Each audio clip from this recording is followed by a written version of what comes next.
itu tergiur dengan gaji. Akhirnya aku memutuskan untuk mau dan semangat kerja ke luar negeri, teman. Nggak mengeluarkan biaya sama sekali selama di PT, dan aku malah mendapatkan uang pesangon 2 juta. Assalamualaikum warahmatullahi wabarakatuh. Jumpa lagi dengan aku, Sulis TJ. Hai teman-teman semuanya, apa kabar? Semoga kita semuanya dalam keadaan sehat walafiat. Amin.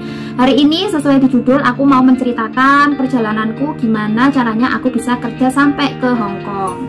Kan ada yang tanya di komentar, jadi mau aku jawab lewat video ini saja ya. Dulu awalnya itu tahun 2011 kan aku sudah lulus sekolah SMK.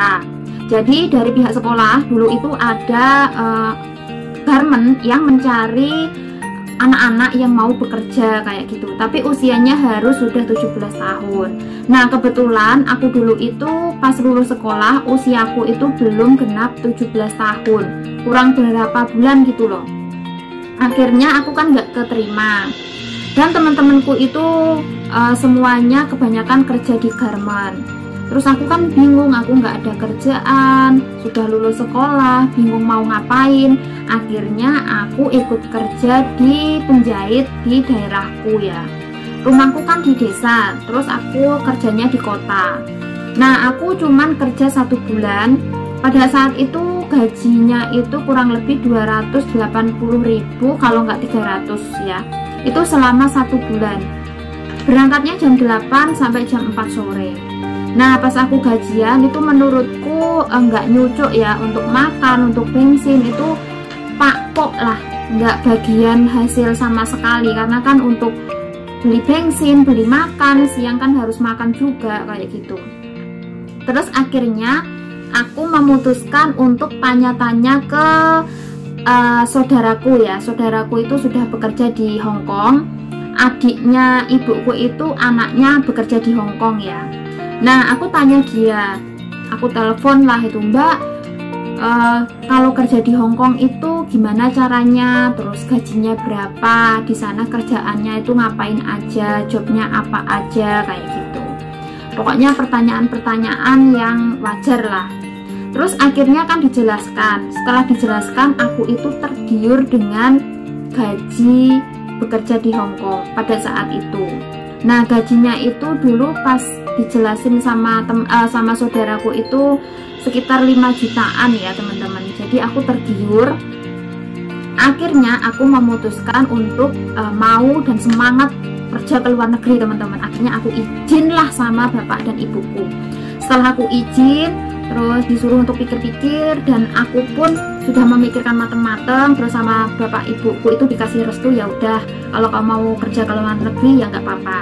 Akhirnya setelah dapat izin sama orang tuaku, aku itu cari informasi untuk masuk PT. Nah untuk masuk PT ternyata harus menggunakan sponsor, karena aku kan masih non ya, nggak bisa langsung daftar ke PT. Akhirnya aku diantar sama kakakku untuk cari sponsor, dan menemukan sponsor di radio ya dulu itu kakakku. Terus dihubungi lewat telepon, terus aku main ke rumahnya. Setelah itu aku dikasih tahu persyaratannya itu apa aja kalau mau kerja ke luar negeri. Nah persyaratannya itu ternyata harus sudah 17 tahun ke atas ya, minimal 21 tahun kayaknya. Terus persyaratannya kedua itu harus ada KTP, KK, lalu ijazah, terus surat izin orang tua, surat izin dari kelurahan kalau nggak salah ya pada saat itu. Terus berhubung umurku itu kurang, akhirnya sama sponsor itu ditawarin, ya udah Mbak, ini nanti kamu kalau di PT dapat pesangon kurang lebih 2 juta. Nah ini aku potong 500.000 untuk ngurusin surat-surat ini biar bisa kamu masuk PT. Akhirnya oke lah, setuju, deal ya. Aku sudah ngasih semua persyaratannya ke dia, tapi untuk ngurusin surat-suratnya ke PT itu ya sponsor ini. Nah sponsorku ini ke PT-nya kan Surabaya, jadi nunggu jadwal. Setelah jadwalnya itu ada mau ke Surabaya, aku diinfokan dan aku siap-siap lah packing biasa ya, apa aja yang harus dibawa kayak gitu, pakaian, terus makanan kayak gitu dipersiapkan. Terus bulan 11 tanggalnya aku lupa, aku dijemputlah sama sponsorku untuk berangkat ke PT. Aku kalau keinget pada saat itu aku pengen nangis teman-teman, pas aku izin ke orang tuaku mau berangkat ke PT itu, Masya Allah, sampai sekarang kalau ingat itu aku masih terharu, sedih kayak gitu, masih teringat banget. Pokoknya yang ada di pikiranku, aku harus sukses, harus bisa merubah kehidupan di keluargaku kayak gitu. Terus setelah itu aku berangkatlah ke PT ya. Dari Madiun sampai Surabaya di mobil aku nggak berhenti nangis ya. Aku nangis aja, pokoknya sedih aja. Pas kesel nangis, aku ketiduran. Kok pas aku perjalanan aku kan tangi, yuk nangis meneh, pokoknya kalingan sama orang tuaku. Karena dulu kan aku terkenal mbok-mboken ya sama ibuku terutama. Jadi kalau ditinggal ibuku kemana gitu, pokoknya tak cari. Pokoknya aku mbok-mboken banget. Terus setelah aku sampai di PT, aku didaftarkan sama sponsorku. Setelah didaftarkan sama sponsorku itu ya, aku malah kaget banget teman-teman ya. Kenapa kaget? Karena di PT itu ternyata luas banget ya, penghuninya itu ada ribuan. Jadi Masya Allah, antarane aku sedih tadi pamitan sama orang tuaku, pas masuk PT ternyata lebih menyedihkan lagi. Tapi ya nggak apa-apa ya, itu aku tetap semangat. Aku pokoknya harus bisa sukses. Pokoknya di pikiranku hanya itu aja. Terus akhirnya kan sudah selesai ya urusan pendaftaran di PT. Aku masuk di PT, aku ditinggal sama sponsorku ya, ditinggal pulang maksudnya, kan nggak mungkin ditungguin. Nah, keesok harinya itu aku mulai sekolah teman-teman ya, sekolah untuk belajar bahasa Hongkong. Nah, bahasa Hongkong ini yang digunakan Kantonis ya, bukan bahasa Cina yang seperti Mandarin, itu bukan, bahasanya itu Kantonis kalau di Hongkong. Jadi aku harus masuk kelas, itu kelasnya ada dua, kelas 1 sama kelas 2. Kelas 1-nya itu pelajaran yang dasar-dasar kayak gitu, terus nanti kalau udah agak pinter naik ke kelas 2. Nah, sambil nunggu job turun ya teman-teman, itu aku kan sekolah. Nah, sambil sekolah itu ada proses untuk medikal, terus pasporan, kemudian tes apa ya, lupa aku. Pokoknya ada tes sebelum terbang, itu ada tes. Terus kemudian ada juga apa ya, pokoknya lupa, dikasih tahu lah intinya kalau nanti ke luar negeri gini-gini kayak gitu. Itu sebelum terbang ke luar negeri. Tapi sebelum proses itu juga aku juga nunggu majikan teman-teman. Jadi kita itu ya diedarkan ke agensi Hongkong. Nanti kalau di agensi Hongkong itu ada majikan yang mau dengan kita, nah itu kita video callan ya, kita itu telepon ya, majikannya langsung ngobrol dengan kita. Intinya sih ditanyain namanya siapa, terus usianya berapa, pernah kerja di mana, pernah jaga apa, kayak gitu. Tapi kan dulu aku juga nggak paham karena kan belum bisa bahasanya. Kemudian setelah majikan itu mau dengan kita, majikan tanda tangan, kita pun juga harus tanda tangan ya, mau nggak mau jobnya ya itu, yang penting itu dapat job. Karena kita kalau sudah masuk PT itu yang ditunggu pertama kali adalah, yang diarep-arep adalah job ya, sudah dapat majikan kayak gitu. Kalau sudah dapat majikan, sudah pasporan, sudah semuanya, kan kita tinggal terbang, kerja, dapat uang. Pikirannya kan seperti itu dulu itu.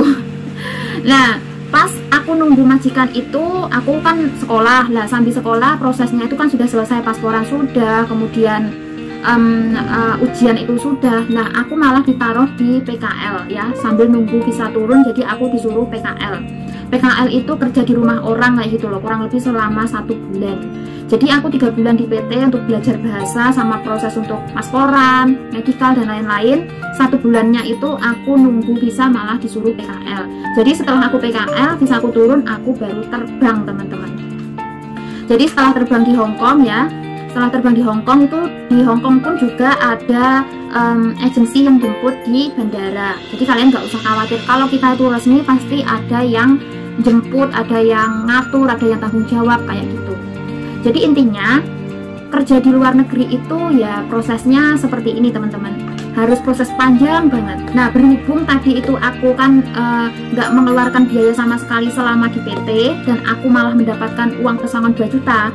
Jadi aku itu sistemnya potongan gaji. Nah, potongannya itu kurang lebih pada saat itu 7 bulan ya lamanya. Terus potongannya 3.000 dolar Hongkong. Nah, pada saat itu aku gajinya itu 3.740 pada tahun 2011 ya. 2012 aku terbangnya. Jadi selama 7 bulan itu potongan. 3.000 ke PT, sisanya buat kita untuk liburan karena kan di sini setiap minggu libur. Terus aku bekerja di sini sampai sekarang ya. Alhamdulillah, yang dulunya aku nangis-nangis nggak kerasan, lama-kelamaan jadi kerasan sampai sekarang.